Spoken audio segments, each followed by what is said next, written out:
So there is this new WhatsApp feature that is actually coming to us. It's already with us, but they are actually tweaking it or making it better. And in this video, I'm going to share with you how it actually looks like, because I already have it on my Go Pixel right here, because I'm running the WhatsApp beta on this device right here, and I'm going to compare it with the WhatsApp I have on my iPhone, and it's pretty much very cool. So without further ado, let's just dive into the video. So before you're going to be able to just see features ahead of the official release of WhatsApp, you need to join the WhatsApp beta tester. So you can go to your Play Store. In case you're using Android phones, you go to WhatsApp and then you tap on WhatsApp and then you scroll down to, you see become a beta tester right here. You can see I'm already a beta tester, so I'm gonna get updates earlier than you guys are gonna get in case you're not a beta tester. So I'm gonna go inside of my WhatsApp and then I'll go to a message, and then you guys are gonna see right here. So in case maybe I want to just react to this message right here, I'm just gonna press hold on it right here, and then initially we were just entitled to just pick any of these emojis right here, but now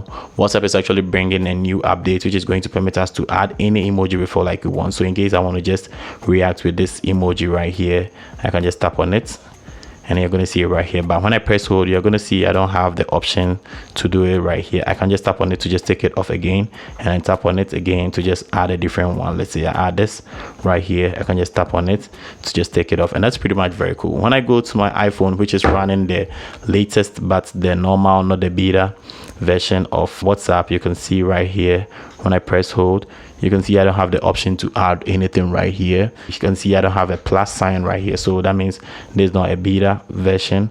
And when you compare it to, you're going to see that this actually has the plus sign right here, but this doesn't have. So that is the update that is coming, and I want to share with you guys so that you would know what is really coming. And in case maybe you like it too, or you want to be a beta tester, you can just join it. You can actually join the beta testers for iPhone too. So in case you want to know, just let me know in the comment section. I'll just share with you in another video. But for now, you're going to see this new feature coming to you very soon. So in case you want to just get it up ahead of the normal official version or official release, you can just become a tester, and then that is pretty much very cool. Just that you're going to get updates every now and then, and that is only the downside. But aside that, you're going to get very cool features. It doesn't crash and just works perfectly, and that's pretty much very cool. So in case maybe you just want to know more about social media apps and then also more tech videos, unboxing and then reviews, you can just stick to this channel and then subscribe to the channel, and also like this video up. So check this video right here and you know more apps I actually covered this month of July. And without further ado, I'm just going to catch you in the next video. Peace.